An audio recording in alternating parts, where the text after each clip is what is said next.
Hello दोस्तों। आज की क्लास में हम लोग सीटेट पेपर 1 जो कि प्राइमरी लेवल का होता है 1 से 5 तक का, इसका प्रीवियस ईयर क्वेश्चन पेपर को पढ़ेंगे जो कि 21 जनवरी 2024 को हुआ था। इसमें हम लोग लैंग्वेज 1 यानी भाषा 1 के अंतर्गत आने वाले हिंदी के 30 प्रश्नों को सॉल्व करेंगे। तो आइए शुरू करते हैं।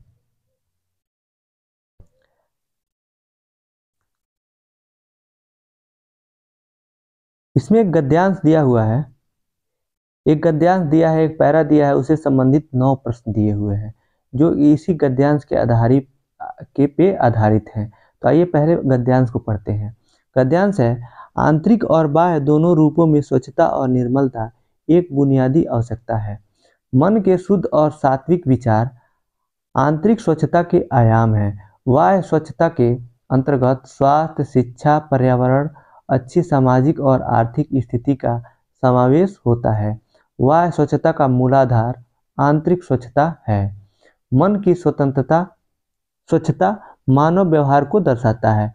सत्य, शुद्धता, शांति, प्रेम और सम्मान जैसे आत्मा के जन्मजात गुणों का उल्लंघन प्राकृतिक विधि विधान और व्यवस्था का उल्लंघन है। ये पैरा हो गया। अब आप पढ़ते हैं इसके प्रश्न को। इसमें प्रश्न संख्या 91 है। 91 से 120 तक के प्रश्न लैंग्वेज 1 में आते हैं। तो 91 प्रश्न है, आंतरिक स्वच्छता से संबंधित है। पहला है निर्मल विचार, दूसरा है शांतिक, नहीं पूछा है, यहाँ पे नहीं है, आंतरिक स्वच्छता से संबंधित नहीं है। तो जो इसमें कौन सा नहीं है? दूसरा ऑप्शन है शांति, तीसरा है प्रेम और चौथा है शिक्षा। तो आप अपने ज्ञान के आधार पर इसका आंसर नहीं देना है। ये इसमें जो पैरा दिया हुआ है इससे संबंधित हमको इसको ध्यान में रखते हुए आंसर को देना है। तो देखिए यहाँ पे जो ये पीले रंग से हाईलाइट किया हुआ है, वह स्वच्छता के अंतर्गत स्वास्थ्य, शिक्षा, पर्यावरण। जो शिक्षा है देखिए आया हुआ है। इसमें पूछा है आंतरिक स्वच्छता से संबंधित नहीं है, यानी जो ये शिक्षा है ये बाहरी स्वच्छता से संबंधित है। तो यही तो आंतरिक स्वच्छता से संबंधित नहीं है, तो यही सही उत्तर हो जाएगा, ऑप्शन नंबर 4। प्रश्न संख्या 92 है, बुनियादी आवश्यकता है। ऑप्शन 1 है बाहरी स्वच्छता और निर्मलता, दूसरा है भीतरी स्वच्छता और निर्मलता, और तीसरा है बाहरी और भीतरी स्वच्छता और निर्मलता, और चौथा है बाहरी और भीतरी स्वच्छता और शुद्ध विचार। तो देखिए इसे हाईलाइट किया हुआ है, आंतरिक और बाह्य दोनों रूपों में स्वच्छता और निर्मलता एक बुनियादी आवश्यकता है। तो यहाँ पे बुनियादी आवश्यकता ही पूछा है। तो बुनियादी आवश्यकता क्या दिया है? आंतरिक और बाहरी दोनों रूपों में स्वच्छता और निर्मलता। तो इसका ऑप्शन तीसरा है, बाहरी और भीतरी स्वच्छता और निर्मलता। तो यही सही उत्तर हो जाएगा। ये तो सीधा सीधा मैच कर रहा है हमारे गद्यांश से। प्रश्न संख्या 93 है, बाह्य स्वच्छता का मूलाधार आंतरिक स्वच्छता है। वाक्य का आशय है। तो जो इसका बाह्य स्वच्छता का मूलाधार यानी मूल है उसका आंतरिक स्वच्छता है, यानी आंतरिक स्वच्छता के आधार पर भी बाहरी स्वच्छता भी है। तो इसका ऑप्शन देखिए, पहला है बाहरी और भीतरी स्वच्छता दोनों स्वतंत्र, दोनों आवश्यक हैं। दोनों तो आवश्यक है लेकिन इससे संबंध नहीं है। जो प्रश्न पूछा है हमको उसका आंसर देना है, ना कि और भी कुछ देना है। तो ये आंसर नहीं होगा। दूसरा है भीतरी स्वच्छता पर बाहरी स्वच्छता आधारित है। यही तो है, ऊपर लिखा हुआ है बाहरी स्वच्छता का मूलाधार आंतरिक स्वच्छता है, बस पलट दिया है। भीतरी स्वच्छता पर बाहरी स्वच्छता आधारित है, यही सही उत्तर हो सकता है। और भी ऑप्शन देखते हैं। तीसरा है बाहरी स्वच्छता पर ही भीतरी स्वच्छता आधारित है, नहीं, आंतरिक पे बाहरी आधारित है, ना कि बाहरी पे आंतरिक। चौथा है बाहरी और भीतरी स्वच्छता एक दूसरे से स्वतंत्र है, ये भी इसका सही उत्तर नहीं होगा। तो इसका ऑप्शन दूसरा सही है, भीतरी स्वच्छता पर बाहरी स्वच्छता आधारित है। प्रश्न संख्या 94 है, विधान में इक प्रत्यय लगाने पर शब्द बनेगा। विधानिक, ये छोटी ई का मात्रा है, यहाँ पे बड़ी इक है, तो ये तो होगा नहीं। विधानिक ये भी नहीं होगा। जब विधान धन इक लगाएंगे तो वैधानिक होगा। तो इसका ऑप्शन नंबर तीसरा सही है। प्रश्न के 95 है, निम्न में से किसमें विशेषण विशेष का संबंध नहीं है? तो पहला है बाह्य स्वच्छता, दूसरा है बुनियादी स्वच्छता, और तीसरा है शिक्षा पर्यावरण, और चौथा है जन्मजात गुण। तो देखिए इसमें आप कैसा लगा के प्रश्न करेंगे, जिसका आंसर मिल जाएगा, जिसका उत्तर मिलेगा उसमें विशेषण विशेष का संबंध है, और जिसका नहीं मिलेगा उसमें विशेषण विशेष का संबंध नहीं है।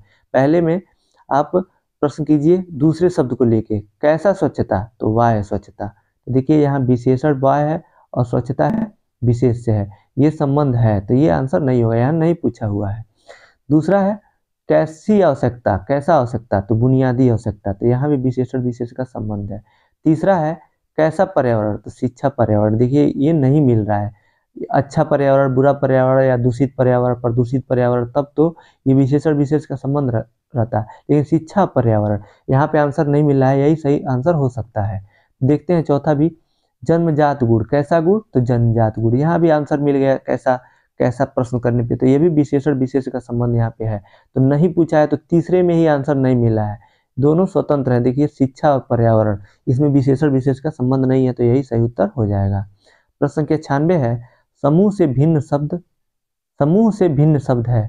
पहला है स्वच्छता, स्वच्छता क्या है, ये है नाउन है, मतलब संज्ञा है, भाववाचक संज्ञा है। निर्मलता, ये भी भाववाचक संज्ञा है। सम्मान, ये भी भाववाचक संज्ञा है। और चौथा है स्वच्छ, ये विशेषण है, ना कि ये संज्ञा नहीं है, विशेषण है, इसलिए स्वच्छ जो है ये भिन्न हो जाएगा। देखिए कई लोग इसको सम्मान को टिक कर सकते हैं, जैसे स्वच्छता, निर्मलता और स्वच्छ, ये सभी सफाई से संबंधित है, लेकिन सम्मान जो है ये अलग चीज हो जा रहा है, लेकिन ये नहीं, ये आंसर नहीं होगा।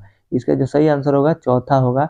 इसमें देखना है विशेषण और संज्ञा के रूप में बांटा हुआ है, तीन ये विशेषण है, संज्ञा है, भाववाचक संज्ञा, और तीसरा जो चौथा है ये है विशेषण है। प्रश्न संख्या 97 है, आंतरिक स्वच्छता से तात्पर्य है। ऑप्शन एक है मन में कोमल भाव जागना, नहीं ये नहीं होगा। दूसरा है मन में बुरे भाव को दूर करना। आंतरिक स्वच्छता मतलब आपके मन की स्वच्छता कैसे होगी, मन के बुरे भाव को दूर करना ही, तो यही आंसर हो सकता है। बाकी भी ऑप्शन देखते हैं। तीसरा है मन की कल्पना को उड़ान देना, नहीं ये भी नहीं होगा। चौथा है मन की समस्त भावनाओं का दमन करना, दमन करेंगे तो फिर स्वच्छता क्या होगा, ये भी नहीं होगा। इसका जो सही आंसर दूसरा ही है, मन के बुरे भाव को दूर करना। प्रश्न संख्या 98 है, बुनियादी में प्रत्यय है। देखिए इसको आप हम बुनियाद धन बड़ी ई का मात्रा जब तोड़ेंगे तो ये जो ई प्रत्यय लास्ट में हो जाएगा, इसका ऑप्शन नंबर तीसरा सही है। अगर जिसको हम बुनी धन आदि में जोड़ते हैं, आदि को प्रत्यय मान के, तो बुनी का अर्थ कुछ भी नहीं होता है। हम जो भी शब्द दिया रहता है उसके दो भागों में ऐसे तोड़ते हैं जिसका एक उपसर्ग प्रत्यय बने और एक उपसर्ग या प्रत्यय बने और एक का अर्थ निश्चित अर्थ निकले। तो यहाँ देखिए बुनियाद धन ई होगा, तो बुनियाद का होता है बेस, मतलब होता है, तो ये ई प्रत्यय होगा। प्रश्न संख्या 99 है, गद्यांश के अनुसार मनुष्य के लिए डैश सर्वाधिक महत्वपूर्ण है। गद्यांश के अनुसार मनुष्य के लिए क्या महत्वपूर्ण है, देखिए ऑप्शन ए है विचारों और भावों की पवित्रता, वह है दूसरा है शारीरिक स्वच्छता एवं शुद्धता, तीसरा है शांति प्रेम और वाय स्वच्छता, और चौथा है शांति वाय स्वच्छता और स्वास्थ्य। तो इसका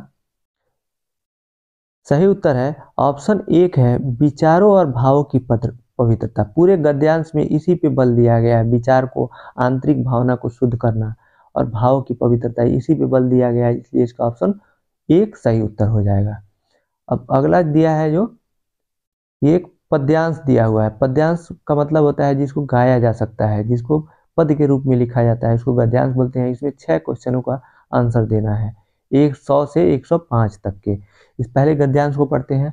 हमें मिली आज़ादी वीर शहीदों के बलिदानों से, आज़ादी के लिए हमारी लंबी चली लड़ाई थी, लाखों लोगों ने प्राणों से कीमत बड़ी चुकाई थी, व्यापारी बनकर आए और छल से हम पर राज किया, हमको आपस में लड़वाए की नीति अपनाई थी, हमने अपना गौरव पाया अपने स्वाभिमान से, हमें मिली आज़ादी वीर शहीदों के बलिदान से। तो इसको आपने पढ़ लिया। अब इसी के जो आपको समझ में आया है, इसी के भाव के आधार पे ये 6 क्वेश्चन का आंसर देना है आगे वाले। प्रश्न संख्या देखिए 100 है, कविता में किस छल की बात की गई है। तो यहाँ पे देखिए यहाँ पे दिया है व्यापारी बनकर आए और छल से हम पर राज किया। तो इसका ऑप्शन ए है व्यापारी बनकर हमें गुलाम बनाने के। ये सही है, पॉजिटिव आंसर है, हो सकता है। दूसरा है व्यापारी बन मिलावट करने से। मिलावट करने की बात कहीं भी नहीं है, तो ये आंसर नहीं होगा। तीसरा है व्यापारी बन पैसों का हेर फेर करने से। हेर फेर तो नहीं हुआ, तो ये भी सही उत्तर नहीं होगा। चौथा है व्यापारी बनकर अपने वेशभूषा धारण करने से। ये भी नहीं होगा। जो हमें गुलाम बना, व्यापारी बन के आए थे अंग्रेज और हमको यही अपना ही गुलाम बना लिया हमारे ही देश में। तो यही इसका जो सही उत्तर होगा पहला ही होगा, व्यापारी बन हमें गुलाम बनाने के। इसके छल का अर्थ यही हुआ। 101 है नीति शब्द में किस प्रत्यय का प्रयोग किया जा सकता है। तो नीति धन ता, देखिए पहला जोड़िए नीतिता है, कोई शब्द नहीं बनता है। दूसरा है नीति धन ही नीति है, ये भी नहीं बनता है। और तीसरा है नीति धन एक नैतिक, यही जो है प्रत्यय जुड़ सकता है, यही सही उत्तर हो जाएगा। प्रश्न संख्या 102 है स्वाभिमान का संधि विच्छेद कीजिए। तो स्वधन विमान, तीसरा है स्वधन अभिमान या स्वधन अभिमान। अभिमान, तीसरा में अभिमान दिया है इसलिए नहीं होगा। तो इसका ऑप्शन जो है चौथा सही हो जाएगा। यहाँ पे दीर्घ स्वर संधि है। दीर्घ स्वर संधि का परिभाषा होता है जब हरस या दीर्घ अ आ इ उ ऊ री अपने हरस या दीर्घ से जुड़ते हैं तो दीर्घ हो जाते हैं। यहाँ पे देखिए स्व में अ है और अ पहले जुड़ा हुआ है अभिमान का, अ और अ मिलके आ बन गया है, स्वाभिमान हो गया है। यहाँ दीर्घ स्वर संधि है, तो ये इसका ऑप्शन नंबर 4 सही हो जाएगा। ये इसका संधि विच्छेद है। प्रश्न संख्या 103 है देश को स्वतंत्रता प्राप्त करने में एक लंबा समय लगा था। यह भाव कविता के किस अंश से प्रतिबिंबित होता है। पहला ऑप्शन है वीर शहीदों के बलिदान से। दूसरा है कीमत बड़ी चुकाई थी, और ये सही हो सकता है, कीमत बड़ी चुकाई थी, लंबी चली लड़ाई थी, ये है ना, लंबा समय लगा, इससे संबंधित है। तीसरा है गौरव पाया अपने स्वाभिमान से। इससे से कोई तुक नहीं बनता है जो प्रश्न पूछा हुआ है, ये आंसर नहीं होगा। लंबी चली लड़ाई थी, तो स्वतंत्रता प्राप्त करने के लिए एक लंबा समय लगा था। इसका जो सही आंसर होगा, इसमें दूसरा भी सही है, कीमत बड़ी चुकाई थी, लेकिन ये लंबा समय है ना, समय को पूछा है, लंबी चली लड़ाई थी। देखिए ये चौथा है, सबसे उपयुक्त है, सबसे उपयुक्त आंसर होगा, तो चौथा ही सही उत्तर हो जाएगा। प्रश्न संख्या 104 है देश की स्वतंत्रता के लिए ऑप्शन 1 है शस्त्रों का निर्माण किया गया।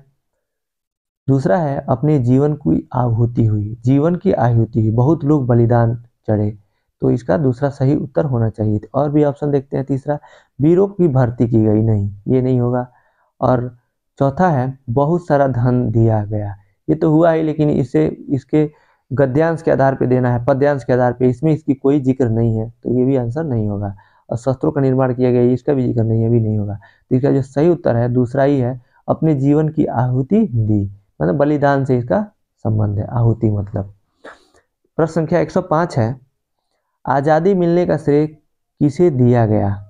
पहला है वीरों की कूटनीति को, दूसरा है वीरों के अस्त्र शस्त्र को, तीसरा है वीरों के बलिदान को, तो सबसे ज़्यादा बलिदान इंपॉर्टेंट है, ये हो सकता है। और चौथा है व्यापारी वर्ग के सहयोग को, नहीं, तो इसका जो सही उत्तर है तीसरा ही है, वीरों के बलिदान को। प्रश्न संख्या 106 है निम्नलिखित वाक्य के संदर्भ में कौन सा कथन सही नहीं है। नहीं को बताना है हम लोग को, जो गलत ऑप्शन होगा वही सही उत्तर होगा, क्योंकि नहीं पूछा है। इसमें देखिए 15 हम लोगों को गद्यांश और पद्यांश से पूछा था डायरेक्ट प्रश्न, और 15 पैडागोजी के प्रश्न होते हैं। सीटेट में सारे सब्जेक्ट में 15 जो होते हैं वो क्वेश्चन डायरेक्ट क्वेश्चन पूछे जाएंगे, और जो 15 पैडागोजी के क्वेश्चन होते हैं। तो यहाँ से हम लोग का पैडागोजी स्टार्ट होता है। प्रश्न है बच्चों द्वारा शिशु गीत अलापना किसके तरीके हैं। पहला है इसका ऑप्शन 1 है शब्दावली को समृद्ध करने के, तो समृद्ध करने के ये ऑप्शन हो सकता है। और भी ऑप्शन देखते हैं। दूसरा है शब्द और वाक्य की संरचना को कंठस्थ करने के, जहाँ कंठस्थ आ गया, याद करना आ गया, रटना होगा, वो आंसर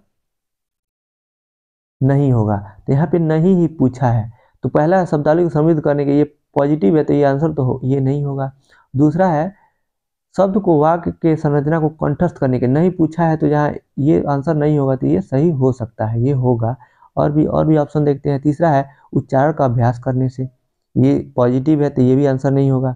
और चौथा है अभिव्यक्ति का संवर्धन और वाक्यों की लय से, ये भी पॉजिटिव आंसर है, तो ये ऑप्शन इसका उत्तर सही नहीं होगा। नहीं पूछा है तो निगेटिव ही आंसर सही उत्तर होता है, तो इसका ऑप्शन दूसरा सही है, शब्द और वाक्य संरचना को कंठस्थ करने के।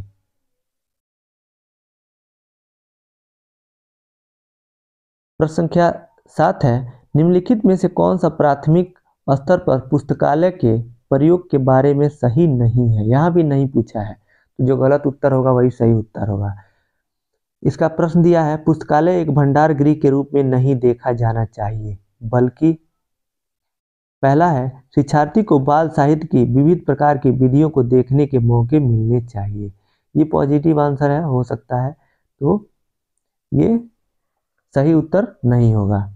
और दूसरा है पुस्तकों के साथ संलग्नता के सक्रिय परिवेश के रूप में देखा जाना चाहिए, ये भी पॉजिटिव आंसर है, तो ये भी उत्तर नहीं होगा। तीसरा है अध्यापक और दूसरे वयस्क भी पुस्तकालयों में आदर्श पठन व्यवहार प्रदर्शित कर सकते हैं, तो कर सकते हैं, तो इसलिए ये भी ऑप्शन नहीं होगा।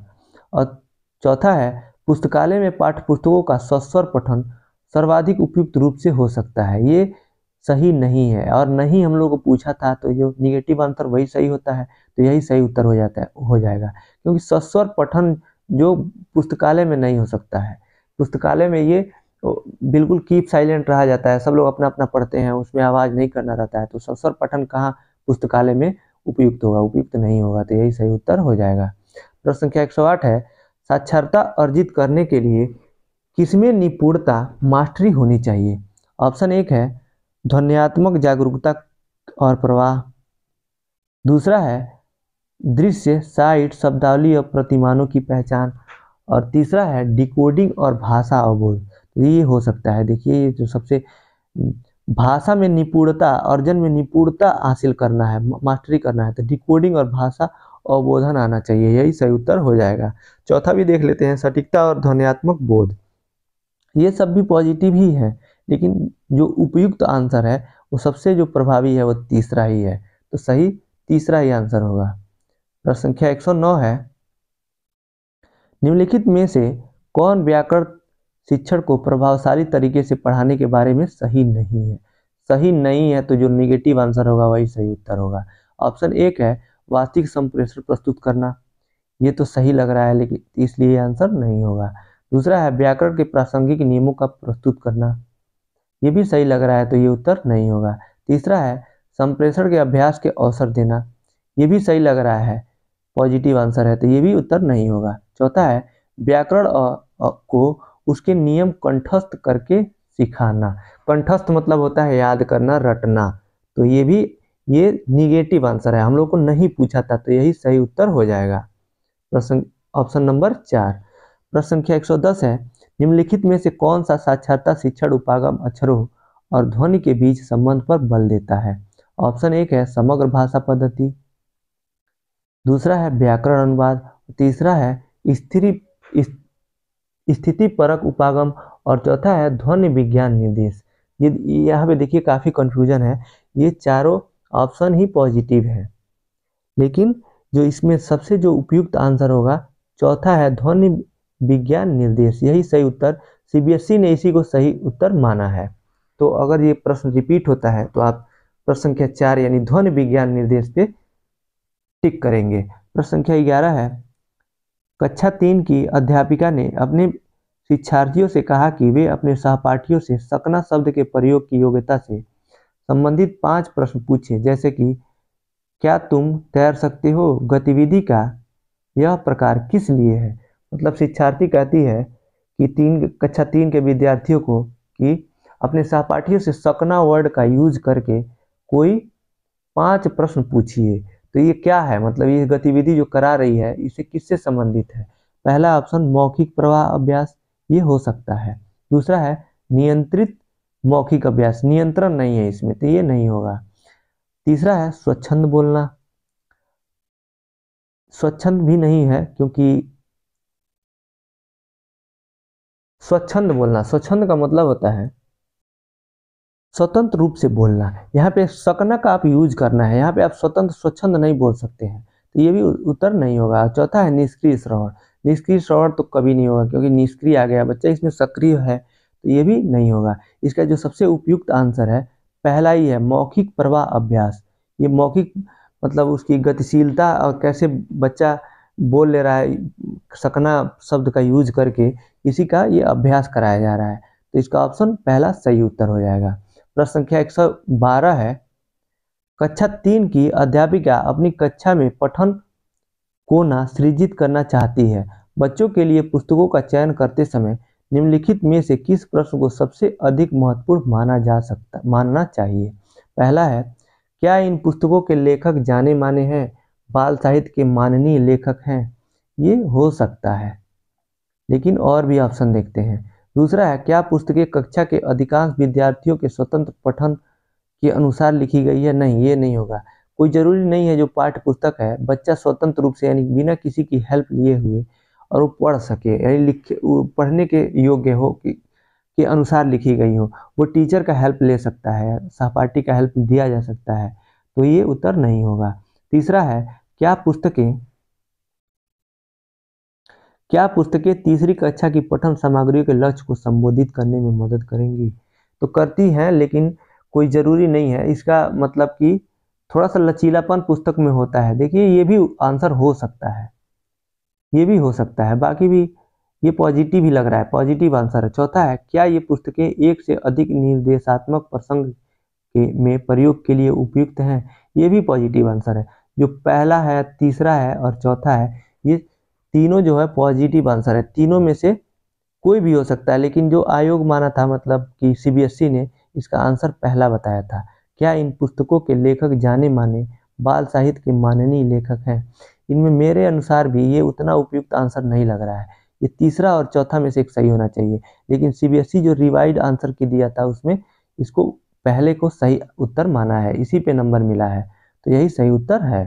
प्रश्न संख्या 113 है, कौन उपागम विधि शिक्षार्थी के जीवन की वास्तविक परिस्थितियों में भाषा प्रयोग के मुख्य लक्ष्य से संबंधित है। पहला है प्राकृतिक उपागम, दूसरा है संप्रेषणात्मक उपागम और तीसरा है प्रत्यक्ष विधि डायरेक्ट और चौथा है श्रव्य भाषिक विधि। तो 113 का जो दूसरा है संप्रेषणात्मक उपागम, यही सही उत्तर हो जाएगा, क्योंकि इसमें प्रश्न पूछा है कौन सा विधि शिक्षार्थी की जीवन की वास्तविक परिस्थिति का भाषा प्रयोग है। तो भाषा का प्रयोग हम संप्रेषण में ही ज़्यादातर करते हैं। संप्रेषण उसको कहते हैं कि अपने विचार को दूसरे तक पहुंचाना, विचारों का आदान प्रदान, इसमें भाषा का प्रयोग होता है सबसे ज़्यादा, इसलिए ये दूसरा सही उत्तर हो जाएगा। प्रश्न संख्या 114 है, एक अध्यापक ने शिक्षार्थी को अपने सहपाठियों से अपनी अभ्यास पुस्तकों की अदला बदली कर जांचने के लिए कहा। इस कार्य का उद्देश्य क्या है। ऑप्शन 1 है विस्तृत पठन का अभ्यास करना। ऐसा नहीं है, जब बच्चा अपने सहपाठी का कॉपी मतलब उसका अभ्यास पुस्तक जांच करेगा, उससे बहुत ज़्यादा उसके विस्तृत जानकारी नहीं होगा, विस्तृत पठन नहीं होगा, क्योंकि वो ऑलरेडी टीचर ने पढ़ा दिया होगा और वही तो नोट बनवाया, अभ्यास वही जो देता है वही बच्चा उस अभ्यास पुस्तक में करता है। विस्तृत अध्ययन करने के लिए उसको अलग से किताबें पढ़नी होती हैं, तो ये आंसर नहीं होगा। दूसरा है नई शब्दावली के प्रयोग का अभ्यास करना। ये भी उत्तर नहीं होगा, क्योंकि जो भी अभ्यास पुस्तिका में बच्चे सब कर चुके होते हैं या करते हैं, इसमें नई कोई चीज़ नहीं रहती है। तीसरा है संरचनाओं का नियंत्रित अभ्यास करना। ये भी इसका उपयुक्त आंसर नहीं है। चौथा है सहपाठी के काम की जांच के कौशल विकसित करना। यही इसका सही आंसर है, सहपाठी के काम की जांच के उसमें कौशल विकसित होगा। प्रश्न संख्या 115 है, बुनियादी चरण की अवस्था वाले बच्चे अधिगम में तब कहीं अधिक संलग्न होते हैं जब। प्रश्न इसका ऑप्शन 1 है वे अध्यापक के पीछे पीछे शिशु गीत गाते हैं। नहीं, इसमें तो अनुकरण करेगा बच्चा, अध्यापक जो बोलेगा वही रिपीट करेगा, तो बच्चा तो कुछ नहीं सीख पा रहा है। इसमें पूछा है बुनियादी चरण की अवस्था वाले बच्चे अधिगम को तब कहीं अधिक संलग्न होते हैं। अधिक संलग्न का मतलब जिसमें बच्चा सक्रिय होगा वही आंसर होगा, तो इसमें पहले में तो बच्चा दोहरा रहा है, तो ये आंसर नहीं होगा। दूसरा है वे सभी इंद्रियों का प्रयोग करते हैं और अपने हाथों का सक्रिय प्रयोग करते हैं। देखिए इसमें बच्चा सक्रिय है, ये आंसर हो सकता है। और भी ऑप्शन देखते हैं। तीसरा है वे अपने कॉपी के अक्षरों को बार बार ट्रेसिंग करते या बार बार लिखते हैं, यानी एक ही कॉपी को और अक्षरों को दोहरा रहा है, तो इसमें कुछ खास उसमें सृजनात्मकता नहीं दिख रही है, तो ये आंसर नहीं होगा।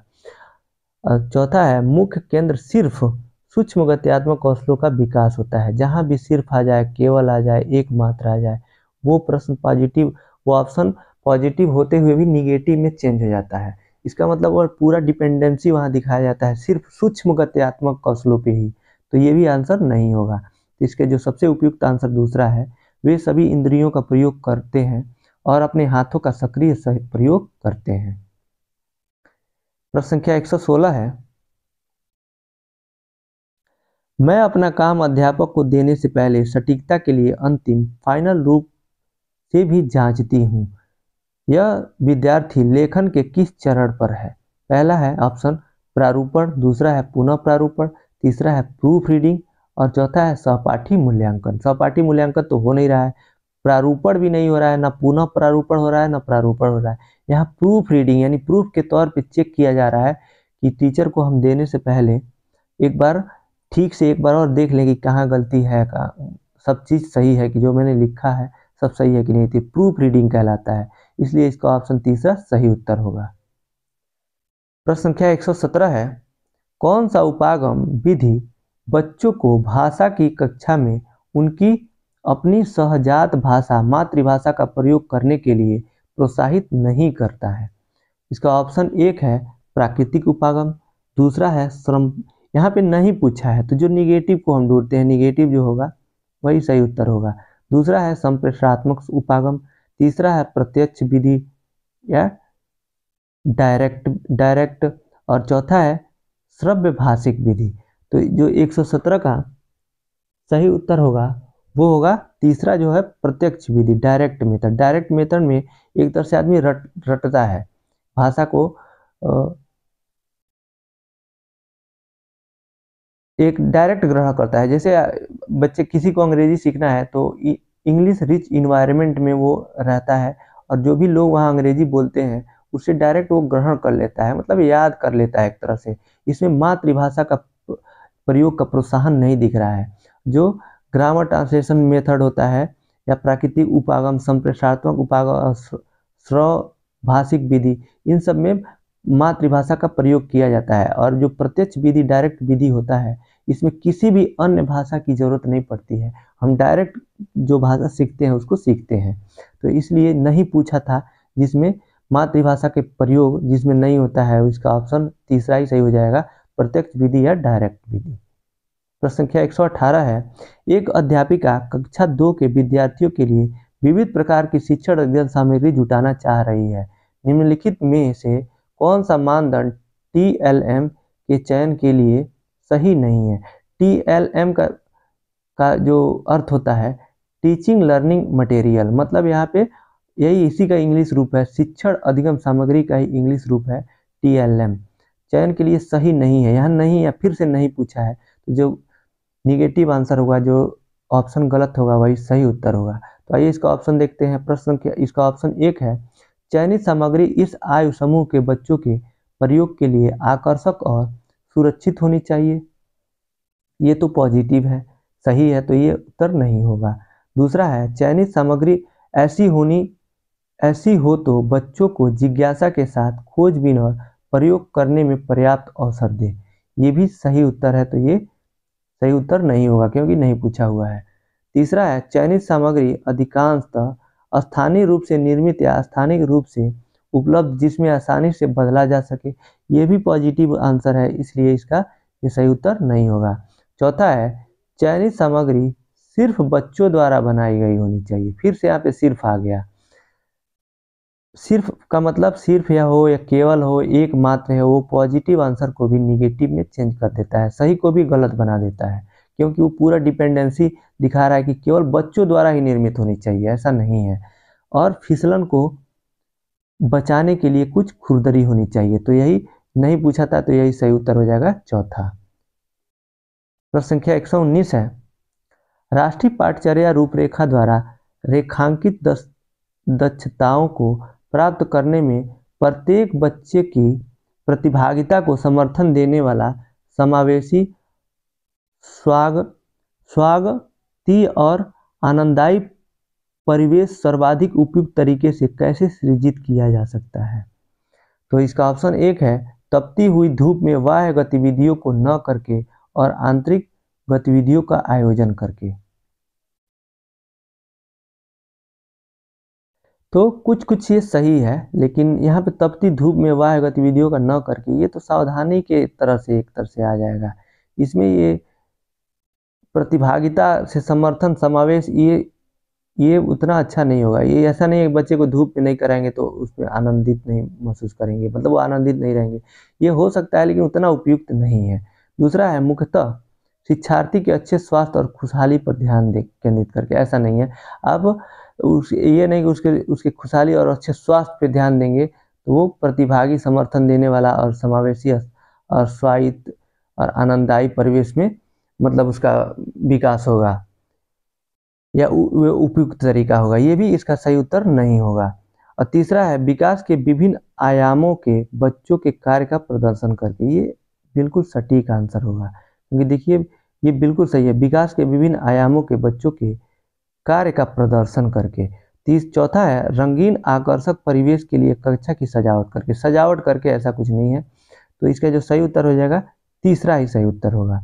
प्रश्न संख्या 120 है निम्नलिखित में से कौन सा सिद्धांत बुनियादी चरण पर पाठ्य पुस्तक अभिकल्पना का नहीं है। देखिए इस प्रश्न केवल नहीं ही पूछा हुआ है, नहीं है तो जो निगेटिव आंसर होगा वही सही उत्तर होगा। देखते हैं, इसका ऑप्शन एक है पाठ्यचर्या सिद्धांत, दूसरा है प्रस्तुतिकरण सिद्धांत, तीसरा है मूर्त सिद्धांत और चौथा है तकनीकी सिद्धांत। तो प्रश्न पूछा था इसमें निम्नलिखित में से कौन सा सिद्धांत बुनियादी चरण पर पाठ्य पुस्तक अधिकल्पना का नहीं है। तो इसका जो मूर्त है 120 का जो तीसरा आंसर है मूर्त सिद्धांत, यह इसका सही उत्तर हो जाएगा। ये बुनियादी चरण पर पाठ्य पुस्तक अभिकल्पना का नहीं है। तो इसी के साथ आज हम लोगों ने लैंग्वेज फर्स्ट का हिंदी के 30 प्रश्नों को पढ़ा। आपको ये वीडियो कैसा लगा आप कमेंट बॉक्स में बताइएगा। अगर जो आपको ये वीडियो अच्छा लगा तो इस वीडियो को लाइक कीजिए, अपने दोस्तों के पास शेयर कीजिए। अगर चैनल पे नए हैं तो चैनल को सब्सक्राइब कीजिए। और जो बाकी 2024 में 21 जनवरी 2024 के हुए पेपर में जो बाकी जो 3 क्लास हैं वो डिस्क्रिप्शन में लिंक है, वहाँ से आप देख सकते हैं। इस वीडियो को देखने के लिए आपका बहुत बहुत धन्यवाद दोस्तों।